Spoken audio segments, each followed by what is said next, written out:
అన్నా హజారే ఎవరి వల్ల అయితే ఆమ్ ఆద్మీ పార్టీ అనే పార్టీ పుట్టిందో తర్వాత కేజ్రీవాల్ సీఎంగా అయ్యారో వాటన్నిటికీ మూల కారణం ముఖ్య కారణమైన అన్నా హజారే రెస్పాండ్ అయ్యారు. జరుగుతున్న పరిస్థితుల మీద ఎస్పెషల్లీ ప్రజల విశ్వాసం కోల్పోయింది.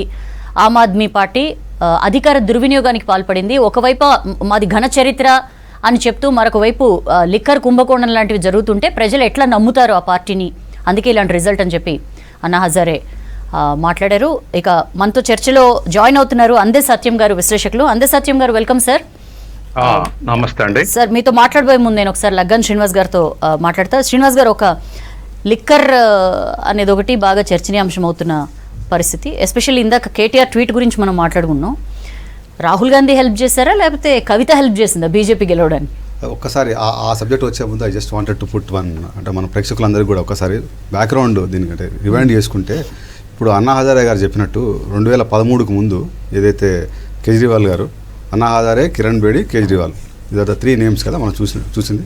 సో ఆ 3 నేముల్లో యాక్చువల్గా కేజ్రీవాల్ గారే పార్టీ పెట్టి 2013లో పోటీ చేశారు. 2013లో ఒక ఇంట్రెస్టింగ్ అనాలిసిస్ చాలామంది మర్చిపోయి ఉంటారు. డేటా అనాలిసిస్ చూస్తే 2013లో యాక్చువల్గా బీజేపీకి అక్కడ ఢిల్లీలో ఎక్కువ సీట్లు వచ్చినాయి. 44% ఓటింగ్ వచ్చింది వాళ్ళకి. యాక్చువల్గా ఆమ్ ఆద్మీ పార్టీ అక్కడ 40% వచ్చింది 2013 ఎలక్షన్లో, ఫస్ట్ ఎలక్షన్లో. అంటే తర్వాత కాంగ్రెస్ పార్టీకి 11% వచ్చింది, కానీ వాళ్ళకి 8 సీట్స్ వచ్చినాయి. అంటే టుగెదర్ కలిసి ఫామ్ చేశారు. ఆమ్ ఆద్మీ పార్టీ ప్లస్ కాంగ్రెస్ కలిసి పోటీ చేశారు. తర్వాత మనకు తెలిసి చూసాం కదా, అంటే అప్పటి నుంచి కూడా ఆయన ఫస్ట్ నుంచి కూడా ఒక వాతావరణం, ఇప్పుడు అంటే ఆ గొడవలు పెట్టుకునే వాతావరణం, అంటే అగ్రెసివ్గా వెళ్ళేటువంటి, సో ఆ వాతావరణంలో నేను చూసుకొని దెన్ అంటే నాకు దగ్గర యాక్చువల్లీ 24% అంటే సో అయితే ఓవరాల్గా చూసినట్టయితే ఇమ్మీడియట్లీ నెక్స్ట్ అంటే కొంత తర్వాత ఒక 1 year అక్కడ ప్రెసిడెంట్ రూల్ కూడా జరిగింది. దాని తర్వాత నెక్స్ట్ ఎలక్షన్లో అన్బిలీవబుల్లీ వాళ్ళకి 53% ఓటింగ్ వచ్చింది ఆప్కి, అండ్ 67 ఓట్స్ వచ్చినాయి, అంటే 67 సీట్స్ వచ్చినాయి, అంటే క్లీన్ స్వీప్ అయింది. సో ప్రజలు ఒక మార్పు కావాలి, అంటే మార్పు కావాలి, అక్కడ ఒక క్లీన్ పాలిటిక్స్, ఒక ఇమేజ్ని, అంటే అన్నా హజారే గారు ఏదైతే లోక్పాల్ కోసం పోటీ పడ్డారో, తర్వాత ఏదైతే ఆ బ్రాండింగ్ ఇండియాలో చేంజ్ కావాలని చెప్పి కోరుకున్నారో, so right from low level people నుంచి కూడా మిడిల్ క్లాస్ నుంచి అప్పర్ వరకు కూడా everybody supported Aam Aadmi Party. But సబ్సిక్వెంట్గా చూసాం వాళ్ళంటే దేవ్ డాన్ కొంత మంచి పని కూడా చేశారు, కొంత ట్రాక్షన్ తీసుకురాగలిగారు, కొన్ని వినూత్నమైనటువంటి పథకాలు తీసుకొచ్చారు, కొంత చేంజ్ ఫస్ట్ టర్మ్లో డెఫినెట్గా కనపడింది. దాని తర్వాత జరిగినటువంటి మళ్ళీ లోక్సభ ఎలక్షన్లో ఆమ్ ఆద్మీ పార్టీ పెద్ద అంత ఇంపాక్ట్ చూపెట్టలేదు.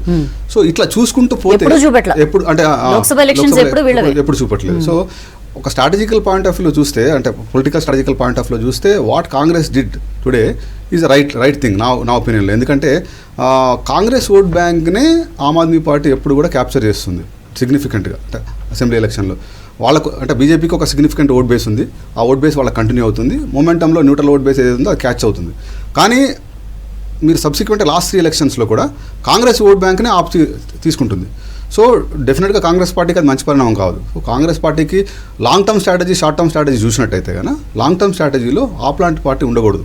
ఉండనప్పుడు బీజేపీకి కాంగ్రెస్కే అవుతుంది. So it's right strategy. In fact if you ask me, Congress party చేసినటువంటిది today is a right strategy long టర్మ్లో చూసినట్టయితే. సార్, కానీ ఇప్పుడు బీజేపీకి రైజ్ అయిన ఓట్ షేర్ ఓన్లీ ఆప్ కోల్పోయింది కాదు, కాంగ్రెస్ ఓట్ షేర్ కూడా తీసేసుకుంది బీజేపీ. అంటే ఎప్పుడు కూడా మనం ఎప్పుడు అనుకున్నట్టు సిగ్నిఫికెంట్ ఓట్ బేస్ ఉంటుంది. దాని తర్వాత ఏదైతే యాడ్ అవుతుందో అది మనం చూడాల్సింది ఏంటంటే, అంటే ఇప్పుడు లాస్ట్ టైం జరిగినప్పుడు కూడా 62 and 7 ఏదైతే వచ్చినాయో అప్పుడు కూడా బీజేపీ ఓట్ పర్సెంటేజ్ 38%. ఆప్కి వచ్చినటువంటి 54%లో బీజేపీకి 38% వచ్చింది. సేమ్ లోక్సభలో కూడా అదే. మీరు లోక్సభలో చూస్తే లోక్సభలో కాంగ్రెస్కి యాక్చువల్గా క్లోజ్ టు 30% వచ్చింది, 28% దాకా వచ్చింది లోక్సభ ఎలక్షన్లో కాంగ్రెస్కి. బట్ వేరే బీజేపీకి 54 వచ్చింది.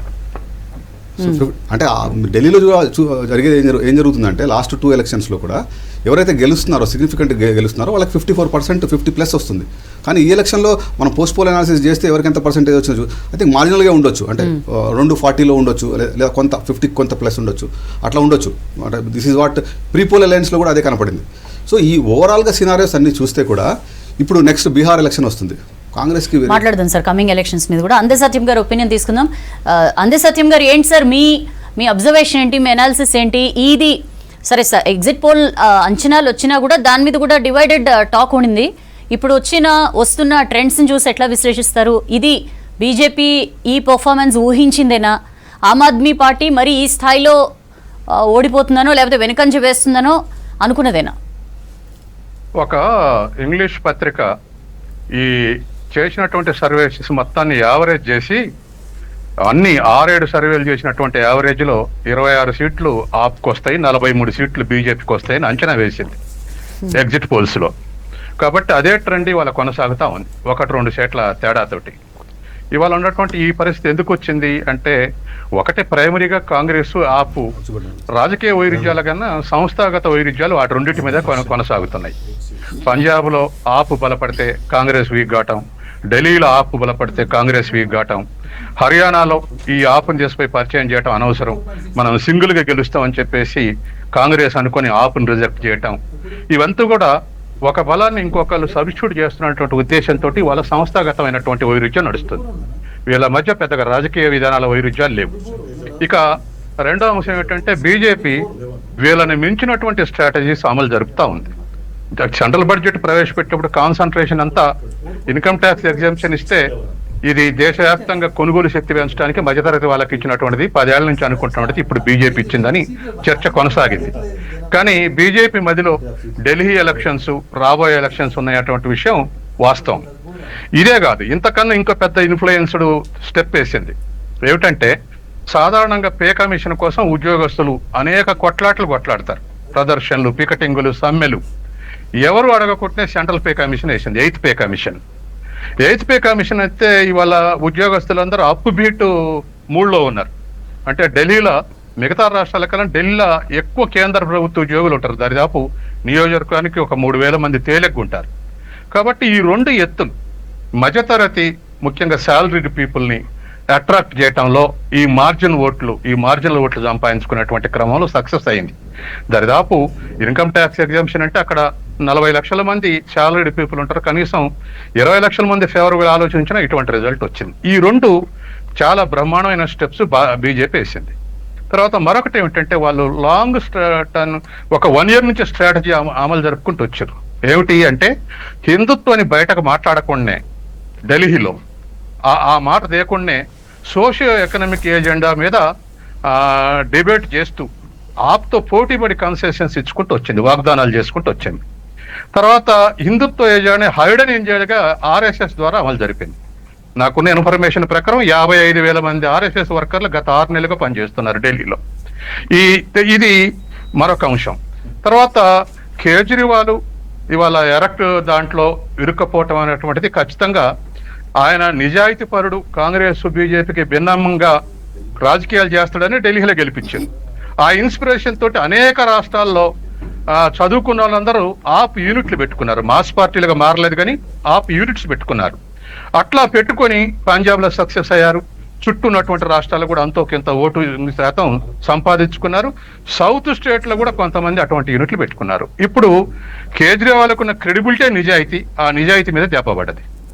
తర్వాత రెండోది సింపుల్ మ్యాన్ అని అనుకుంటే, ఇవాళ ఉన్నటువంటి ఈ శీష్ మహల్ అంటే ముఖ్యమంత్రి యొక్క అఫీషియల్ లాడ్జ్కి కావాల్సినటువంటిది ఏం పెట్టారో సిఏజీ ద్వారా అవుట్ చేయించారు. సిఏజీ 7 కోట్ల ప్రతిపాదన నుంచి 2 ఏళ్లలో 42 కోట్లకు ప్రతిపాదన పెట్టి ఖర్చు చేశారంటే తీసుకొచ్చారు. దాంట్లో ఏమేమి ఉన్నదనేది పెద్ద ఎత్తున ప్రచారం చేశారు. 35 లక్షలు వంటింట్లో దానికి పెట్టారు. తర్వాత మనం నడుస్తున్నటువంటి దానికి కూడా 15 లక్షలు పెట్టారు.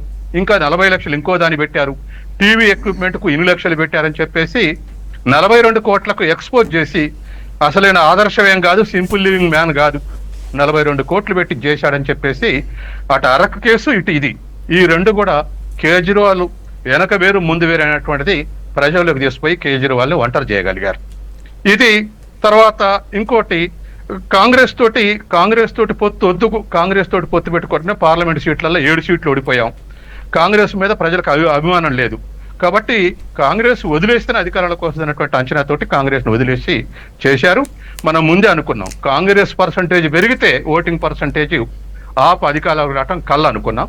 అదే జరుగుతూ ఉంది. ఇవాళ ఆ మార్జినల్ డ్యామేజ్ అంతా ఈ ఓటింగ్ పర్సంటేజ్ షిఫ్టింగ్లనే ఇది జరుపుకుంటూ పోతా ఉంది. కాబట్టి తర్వాత రెండోది, ప్రతిపక్షాలు సెల్ఫ్ డిస్ట్రక్షన్లో బాగా ఎక్స్పర్ట్స్ అవుతున్నారు. దీన్ని ఈ వైరుధ్యాల్ని బీజేపీ ఉపయోగించుకోగలుగుతుంది. అయినా గమనించి ప్రతిపక్షాలు కూడా ఆర్జేడీ కానీ లేదా ఎస్పీ కానీ లేదా తృణమూల్ కాంగ్రెస్ కానీ కాంగ్రెస్ మీద పగతోటి కేజ్రీవాల్ని బలపరచలే. కాంగ్రెస్కి ఆ క్యాపబిలిటీ లేదు, ఢిల్లీలో బీజేపీ లాభపడద్ది కాబట్టి ఆప్కి సపోర్ట్ చేస్తే ఆపు గెలవచ్చు అన్నటువంటి ఉద్దేశంతో అటు ఆ పార్టీలన్నీ కూడా ఢిల్లీలో ఆప్కి సపోర్ట్ చేసేది, అది కరెక్ట్ డెసిషన్ కూడా. ఇప్పుడున్నటువంటి మార్జిన్లు కూడా లేటెస్ట్గా వస్తున్నటువంటిది 47% ఓటింగు బీజేపీ, 43% అమంగ్ ఆపు, 6% అమంగ్ కాంగ్రెస్, 1 or 2% ఇంకా మారొచ్చు అటు ఇటు. ఇది కొనసాగుతూ ఉన్నదంటే -6% ఇవాళ పోయింది. ఫస్ట్ ఆ కాంగ్రెస్ ని కలుపుకుంటే రెండోసారి కానీ మూడోసారి కానీ ఎవరు సార్ ఇక్కడ అందే సత్యం గారు దీని మీద కాంగ్రెస్ తో ఆమ్ ఆద్మీ పార్టీ కలవదలుచుకోలేదా, ఆమ్ ఆద్మీ పార్టీని కాంగ్రెస్ కలుపుకోలేదా? ఎవరు ప్రాబ్లం ఇక్కడ? ఇక్కడ ఇప్పుడు ఢిల్లీలో అయితే ఆపే కాంగ్రెస్ ను కలుపుకోదలుచుకోలేదు, హర్యానాలో కాంగ్రెస్ ఆపును కలుపుకోదలుచుకోలేదు. ఇవాళ మరి ప్రైస్ కలుపుకోలేదు కాబట్టి price they paid the price. yes they paid in Haryana and AAP paid in Delhi. అది మ్యూచువల్ లాస్ అన్నమాట, మ్యూచువల్ బెనిఫిట్ పోయి మ్యూచువల్ లాస్. కాబట్టి ఇవాళ ప్రతిపక్షాలన్నీ కూడా ఈ ఆస్పెక్ట్ లో ఆలోచించకుండా ఎవరికి వాళ్ళే బలపడాలనేటువంటిది సాధ్యం కాదు. తర్వాత మరొకటి చాలా ఇంటెలిజెంట్ గా బీజేపీ ఒక మంచి షిఫ్టింగ్ చేస్తా ఉంది. ఏమిటి అంటే కర్ణాటకలో ఓడిపోగానే మాకు హిందుత్వ ఏజెండానే గెలవలేము మేము, మాకు సోషియో ఎకనామిక్ ఏజెండా కూడా మేము అడాప్ట్ చేయాలని చెప్పేసి జాతీయ నాయకుడు ఒక ఆయన, నాకు ఆ పేరు గుర్తురాట్లే, స్టేట్మెంట్ ఇస్తే నేను ఆశ్చర్యపోయా ఎంత ఎలర్ట్గా ఉన్నారు బీజేపీని. ఆ తర్వాత ఇవాళ మహారాష్ట్ర ఎలక్షన్స్ లో కానీ, హర్యానా ఎలక్షన్లు కానీ, ఇవాళ ఢిల్లీ ఎలక్షన్స్ కానీ ఏదైనా హైడింగ్ గా ఆర్ఎస్ఎస్ వర్కర్లు చేస్తారే కానీ ఓపెన్ గా మాత్రం మొత్తం సోషియో ఎకనామిక్ ఎజెండాని, తర్వాత ఎకనామిక్ బెనిఫిట్స్ ని, తర్వాత వెల్ఫేర్ యాక్టివిటీస్ ని ప్రాంతీయ పార్టీల కన్నా ఎక్కువ ఇవాళ బీజేపీ ముందుకు తీసుకొచ్చింది. ఇది ఎందుకంటే వాళ్ళు ఎందుకు గమనించారంటే వాళ్ళు ఉన్న అయోధ్యలో బీజేపీ ఓడిపోయి ఎస్పీ గెలిచింది, అట్లాగే మధురై మీనాక్షి ఉన్నటువంటి దగ్గర బీజేపీ ఓడిపోయి సిపిఎం గెలిచింది, అట్లాగే తిరుపతిలో బీజేపీ గెలవలేదు, అట్లాగే మన మోడీ చేసిన దగ్గర 10 లక్షల మెజార్టీ వస్తుందని అంతర్జాతీయ సంస్థలు కూడా చెప్పినాయి, 8 లక్షల కావచ్చు అని, కానీ 1.5 లక్షన్నర పడిపోయినాయి మెజార్టీ. ఇదంతా బీజేపీ గమనించి చాలా యాక్టివ్గా సోషియో ఎకనామిక్ ఎజెండాను ముందుకు తీసుకొచ్చి పేద మధ్యతరగతి ప్రజలు అందరికీ దేవుడు అంటే ఇష్టమే, కానీ ఓట్లేసే కాడ మాత్రం వాళ్ళ లివింగ్ స్టాండర్డ్స్, వాళ్ళ బెనిఫిట్స్, వాళ్ళ సబ్సిడీస్ ఇవే పేద ప్రజలు ఆలోచిస్తున్నారని ఇమ్మీడియట్ గా వాళ్ళ ఎజెండాను మార్చుకొని ఇవాళ బాటమ్ లెవెల్ పీపుల్కు, మధ్యతరగతి పీపుల్కు ఇటువంటి బెనిఫిట్స్ అయ్యేటట్టుగా యాక్షన్స్ తీసుకోవటం, తర్వాత హామీలు ఇవ్వటం అనేటువంటిది వాళ్ళ ఫోర్ ఫ్రంట్ తీసుకొచ్చింది బీజేపీ. ఇక్కడ ఇంత తేలికగా షిఫ్ట్ కావటం అనేది ఖచ్చితంగా వాళ్ళ సమిష్టి నిర్ణయం, సమిష్టి నిర్ణయం ఉన్నప్పుడే కరెక్ట్ డెసిషన్స్ వస్తాయి. మాట్లాడదాం సార్ ఒకసారి. చరణ్ కౌశిక్ గారు ఏం చెప్తారు? మీరు కొట్టుకుని ఓవరాల్ గా నష్టపోతున్నారు, మీ మధ్య తగవులు బీజేపీకి అడ్వాంటేజ్ అవుతున్నాయి. ఎస్ మేడం, ప్రధానంగా కొట్టుకోండి ఆమ్ ఆద్మీ పార్టీ చాలా స్పష్టంగా చెప్పారు. ముదిగాలు ఏం చెప్పారు? పార్లమెంట్ ఎలక్షన్లో మాత్రమే ఇండియా కూటమి మేము ఒంటరిగా పోటీ చేస్తామని చెప్పి ఢిల్లీలో ముందస్తు క్యాండిడేట్ అనౌన్స్ చేశారు. హర్యానాకు వచ్చినప్పుడు రాహుల్ గాంధీ గారు కావచ్చు, కాంగ్రెస్ జాతీయ నాయకత్వం పొత్తు పెట్టుకోవడం సిద్ధంగా ఉండే. కాకపోతే కేజ్రీవాల్ గారు ఎక్కువ సీట్లు అవ్వడు, అక్కడ ఉన్నటువంటి భూపేందర్ సింగ్ హూడా ఆయన ఒక్కరికి 71 స్థానాలు ఇచ్చింది కాంగ్రెస్ పార్టీ. 90 స్థానాలు ఉంటే 71 ఆయనకి ఇచ్చి, అదేవిధంగా శైలజ గారిని, అదేవిధంగా రణదీప్ సింగ్ సుర్జేవాల్ని కొంత సైడ్ ట్రాక్ చేయడంతో అక్కడ కూడా నాన్ జాదవ్ ఎఫెక్టు ప్రధానంగా ఎస్సీ వర్గీకరణలాగా హర్యానా కూడా ఎస్సీ వర్గీకరణ 14% బీజేపీ అక్కడ చేయడంతో ప్రధానంగా న్యాయబ్ సింగ్ సైని 150 రోజులలో ఉన్నటువంటి తప్పులను సవరించుకోవడంతో 1,20,000 ఓట్ల తేడాతో కాంగ్రెస్ పార్టీ అక్కడ భారతీయ జనతా పార్టీ కాంగ్రెస్ పార్టీ మధ్య వ్యత్యాసంతో భారతీయ జనతా పార్టీ అధికారంలోకి వచ్చింది. అక్కడ ఆమ్ ఆద్మీ పార్టీ 20 స్థానాల్లో కాంగ్రెస్ పార్టీ దెబ్బతీసింది. 10 స్థానాల్లో ఐఎన్డీఏలు బీఎస్పీ పార్టీ ప్రధానంగా నష్టం చేయడంతో హర్యానాలో కాంగ్రెస్ పార్టీ గెలవాల్సినటువంటి కాంగ్రెస్ పార్టీని ఆమ్ ఆద్మీ పార్టీ మూలంగా ఓడిపోయినామని చెప్పేసి ఒక ఫ్యాక్టర్ క్రియేట్ అయింది. అదే కాక ఢిల్లీకి వచ్చేసాకే కేజ్రీవాల్ గారే ముందస్తుగా ఎలక్షన్లో వాళ్ళు క్యాండిడేట్ అనౌన్స్ చేశారు కాబట్టి ఖచ్చితంగా కాంగ్రెస్ పార్టీ కూడా ఇండిపెండెంట్ పోటీ చేయాలని చెప్పేసి కాంగ్రెస్ పార్టీ పోటీ చేసిన పరిస్థితి. దాంతో 6.67% ఓటు వస్తూ ఉంది. 2 స్థానాల్లో కాంగ్రెస్ పార్టీ సెకండ్. అదే కాకుండా ఎంఐఎం పార్టీ 2 స్థానాల్లో పోటీ చేస్తే ఒక స్థానంలో సెకండ్ వస్తున్న పరిస్థితి. కాబట్టి ఆమ్ ఆద్మీ పార్టీ కాంగ్రెస్ పార్టీ కలిసి పోటీ చేసి ఉంటే ఖచ్చితంగా పరిస్థితి కూడా వేరుగుండేది. 55% వరకు ఓట్ బ్యాంకు వచ్చేది. అదే కాకుండా మరి ఒకసారి 60-65 స్థానాల్లో గెలిచేది. కాంగ్రెస్ పార్టీ కూడా ఒక 5-10 స్థానాలు గెలిచే పరిస్థితి ఉండే. కానీ ఆమ్ ఆద్మీ పార్టీ మూలంగా మాకు అన్ని రాష్ట్రాల్లో నష్టం జరుగుతూ ఉంది. లాస్ట్కి వస్తాక జమ్మూ కాశ్మీర్లో కూడా కాంగ్రెస్ పార్టీ అంతకుముందు లోకల్ బాడీ ఎలక్షన్ జరిగితే 24 స్థానాలు 23 స్థానాలు గెలిచినాం. కానీ అక్కడ లోకల్లో ఉన్నటువంటి ఓమర్ అబ్దుల్లా పార్టీ పొత్తు పెట్టుకుంటే మాకు 6 స్థానాల పరిస్థితి. మొన్న క్యాబినెట్లో కూడా కాంగ్రెస్ పార్టీ తీసుకున్న పరిస్థితి. కాబట్టి కాంగ్రెస్ పార్టీ ఒంటరిగా పోటీ చేస్తే తప్ప లాభం లేదనేది కూడా కాంగ్రెస్ పార్టీ ఒక నిర్ణయానికి వచ్చింది. ఇండియా కూటమి అనేది లేదా? అంటే ఒక్కొక్క రాష్ట్రంలో ఒక్కొక్క స్ట్రాటజీ ముందు. ఎందుకంటే కేరళలో CPM party Congress party India కూటమి ఉన్నప్పుడు కూడా వేరువేరుగా పోటీ చేస్తా ఉన్నాం.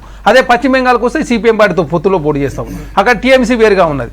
కాబట్టి లోకల్ బాడీ ఎలక్షన్లు వేరు, పార్లమెంట్ ఎలక్షన్లు వేరుగా ఒక్కొక్క రాష్ట్రంలో ఒక్కొక్క స్ట్రాటజీతో ముందుకు పోతే తప్ప కాంగ్రెస్ పార్టీ ఇప్పటికి 3 సార్లు, అంటే ఇప్పుడు మొన్న చూడండి మేడం 2024 ఎలక్షన్లో భారతీయ జనతా పార్టీ 63 స్థానాలు కోల్పోయింది.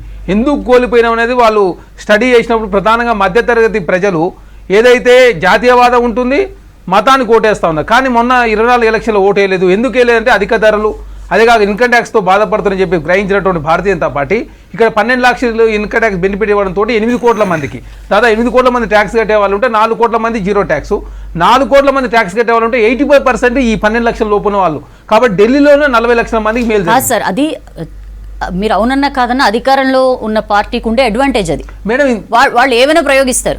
బట్ అవతల మీరు సన్నద్ధంగా ఉండాలి కదా. మీరు ఏదో ఒక రకంగా పొత్తు పెట్టుకుని కొంచెం మీరు తగ్గో కొంచెం వాళ్ళని బతిమలాడు ఏదో ఒకటి చేస్తుంటే ఇవాళ కనీసం అధికారంలోకి వచ్చి ఉండేవాళ్ళు. మేడం ఇక్కడ ప్రధానంగా అధికారంలోకి వచ్చుడు ముఖ్యమైన భావిస్తలేము కాంగ్రెస్ పార్టీ. జమ్మూ కాశ్మీర్లో అధికారంలోకి వచ్చింది, మమ్మల్ని క్యాబినెట్లో తీసుకోలేదు అక్కడ. అంటే కాంగ్రెస్ పార్టీ ఒంటరిగా పోటీ చేసినప్పుడు ఫలితాలు వేరుగా ఉంటున్నాయి. ఒంటరిగా పోటీ చేసి కాంగ్రెస్ పార్టీ బలం పెంచుకోవడంతో ఉత్తరప్రదేశ్లో ఎస్పీ పార్టీ పొత్తుకొచ్చింది.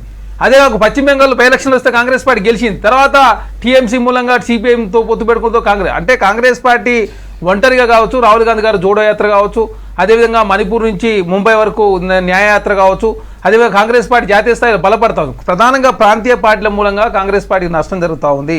కాబట్టి ఖచ్చితంగా కాంగ్రెస్ పార్టీ 200 నుంచి 300 స్థానాలు వచ్చేసి పార్లమెంట్ ఎలక్షన్లో గెలవకపోతే గెలిచిన తర్వాత ఎవరు పొత్తుకొస్తున్న తర్వాత సంగతి. ముందుగా కాంగ్రెస్ పార్టీ స్ట్రాంగ్ కాకపోతే ఇబ్బంది అవుతా ఉంది. అదే కాకుండా మతం ప్యాక్స్ తగ్గుతూ ఉందని చెప్పేసి భారతీయ జనతా పార్టీ గ్రహించి మధ్యతరగతి ప్రజలను ఆకర్షించే ప్రయత్నం చేస్తూ ఉన్నారు. మీరు చూడండి, నేను బడ్జెట్లో 7 సార్లు బీహార్ పేరు తెలిసినటువంటి నిర్మలా సీతారామన్ గారు 7 సార్లు బీహార్ అని కలిసింది.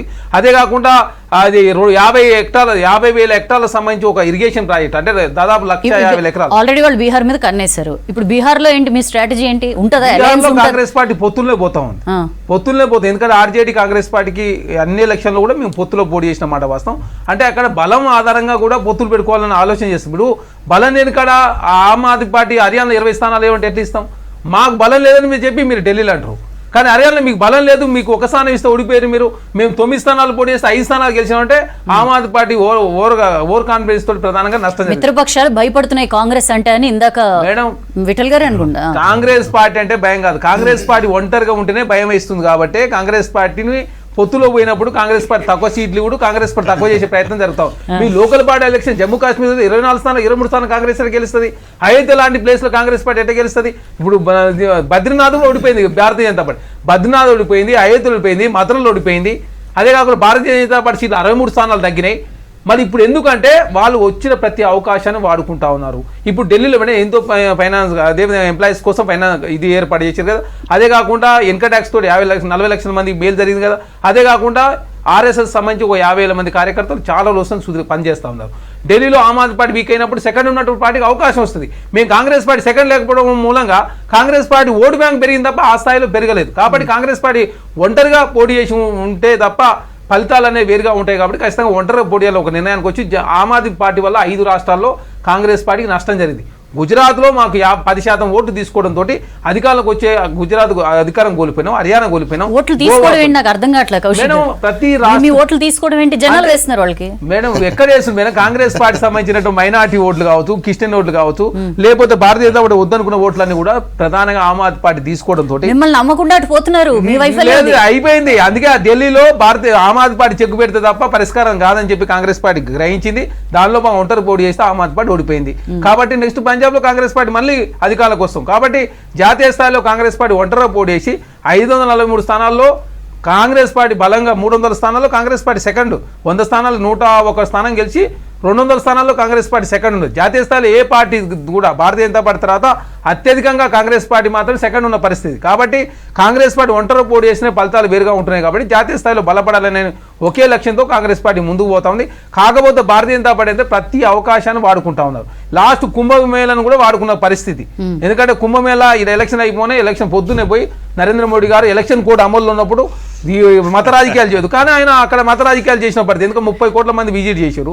ఇక్కడ ఎందో ఫైనాన్స్ కమిషనర్ మధ్యతరగతి ఎంప్లాయీస్ ఆకర్షించే ప్రయత్నం, బడ్జెట్ లో 12 లక్షల వరకు రిపేట్ స్నానం చేసి దాన్ని అడ్వాంటేజ్ గా తీసుకుంటారు, మీరేమో దాని మీద కామెంట్ చేసి డిసడ్వాంటేజ్ తీసుకుంటారు. అదే మా ఖర్గే గారు స్నానం చేస్తే డబ్బులు పోతాయంటే అదొక ఎఫెక్ట్. దాని ప్రధానంగా భారతీయ జనతా పార్టీ సోషల్ మీడియా వాడుకోవడంతోటి కాంగ్రెస్ పార్టీకి నష్టం జరిగింది ఢిల్లీలో. కాబట్టి భవిష్యత్తులో అట్లాంటి నష్టాలు జరగకుండా అప్డేట్ కావాలనే ఒక ఏకైక లక్ష్యంతో కాంగ్రెస్ పార్టీ ముందుకు పోతా ఉంది.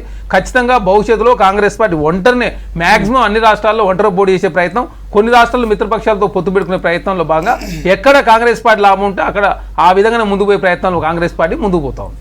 విఠల్ గారు, ఇప్పుడు వాస్తవంగా కాంగ్రెస్ పార్టీకి రాహుల్ గాంధీకి గుడ్లకు పోద్దని మేము వద్దన్నామమ్మా.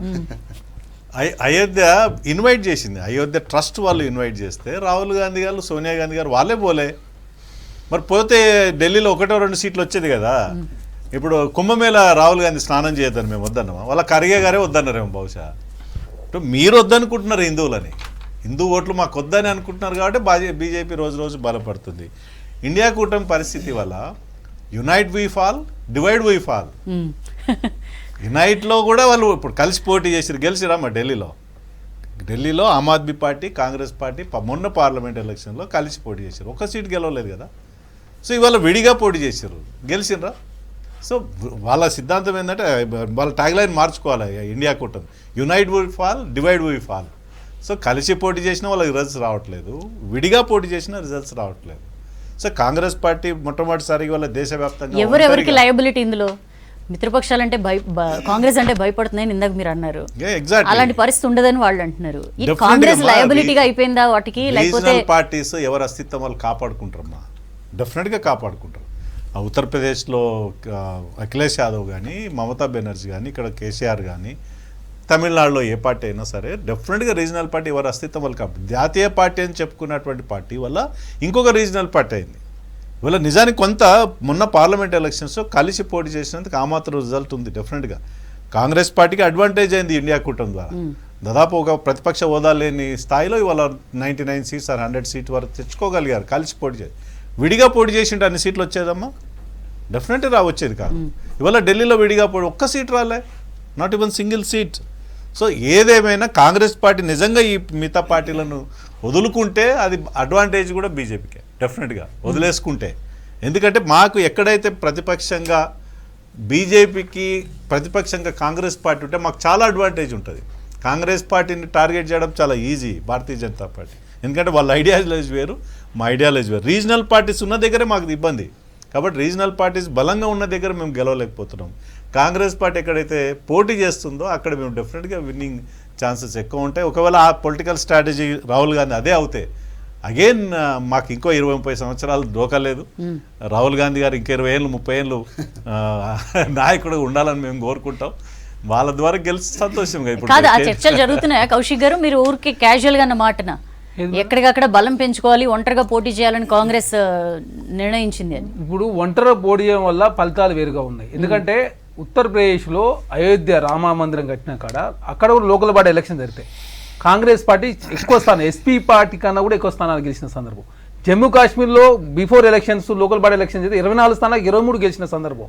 కాబట్టి కాంగ్రెస్ పార్టీ ఒంటరిగా పోటీ చేసినేమో సీట్లు పెరుగుతూ ఉన్నాయి, పొత్తులో పోటీ చేసినప్పుడు ఎందుకు సీట్లు తగ్గుతూ ఉన్నాయి అనేది ఒక నిర్ణయానికి వచ్చినప్పుడు కదా. జాతీయ స్థాయిలో 23 కోట్ల మంది భారతీయ జనతా పార్టీకి ఓట్లు వేస్తే కాంగ్రెస్ పార్టీ 300 స్థానాలు మేము పోటీ చేసినాం, మాకు 13 కోట్ల మంది ఓట్లు వేసిన సందర్భం. కాబట్టి భారతీయ జనతా పార్టీ తర్వాత దేశంలో కాంగ్రెస్ పార్టీ ఉంది. కాబట్టి కాంగ్రెస్ పార్టీని ప్రజలు నమ్ముతా ఉన్నప్పుడు కూడా మొన్న ఎంపీ ఎలక్షన్లు ఇప్పుడు ఢిల్లీలో జరిగితే ఢిల్లీలో కూడా కాంగ్రెస్ పార్టీ 18% ఓట్లు వచ్చింది, 16,85,000 మంది ఓట్లు వేసారు. మేము 3 స్థానాలు మాత్రమే పోటీ చేసినాం. ఆమ్ ఆద్మీ పార్టీకి 24% ఓట్లు వచ్చినాయి, 21 లక్షల మంది వేసారు. అంటే ఎంపీ ఎలక్షన్లో ఎందుకు కాంగ్రెస్ పార్టీ నమ్ముతా ఉన్నారు, ఎమ్మెల్యే ఎలక్షన్లో ఎందుకు నమ్ముతలేరు?